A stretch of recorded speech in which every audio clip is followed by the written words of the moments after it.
இலங்கையில் உள்ள திருநங்கை பாலியல் தொழிலாளர்களில் 25% முதல் 30% போதைப்பொருள் பாவனைக்கு அடிமையாகியுள்ளதாக டிரான்ஸ் ஈக்வாலிட்டி ட்ரஸ்ட் தெரிவித்துள்ளது. அந்த அமைப்பின் நிர்வாக இயக்குநர் கசுனி மாயாதுண்ணே இதனை தெரிவித்துள்ளதாக கொழும்பு தமிழ் ஊடகங்கள் செய்தி வெளியிட்டுள்ளன.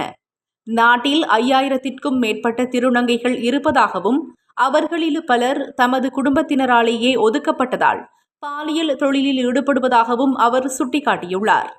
இவ்வாறு ஐஸ், ஹெரோயின், கஞ்சா உள்ளிட்ட போதைப்பொருள் பாவனைக்கு அடிமையான நிலையில் கண்டறியப்பட்ட பல திருநங்கை பாலியல் தொழிலாளர்கள் புனர்வாழ்வு செயற்பாடுகளுக்குள் செல்ல விரும்பவில்லை எனவும் கசுனி மாயாதுண்ணே குறிப்பிட்டுள்ளார்.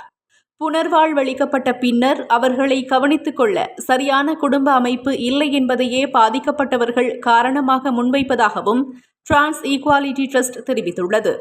சட்டவிரோதமான செயற்பாடுகளில் ஈடுபட்டு அவர்கள் கைது செய்யப்படும் பட்சத்தில் கைதுக்கு பிறகான தாக்குதல்கள் மற்றும் மன உளைச்சல்கள் குறித்து டிரான்ஸ் ஈக்வாலிட்டி ட்ரஸ்ட் சார்பில் போலீஸ் தலைமையகத்திற்கு கடிதம் அனுப்பப்பட்டுள்ளதாகவும் கசுனி மாயாதுண்ணே தெரிவித்துள்ளார்.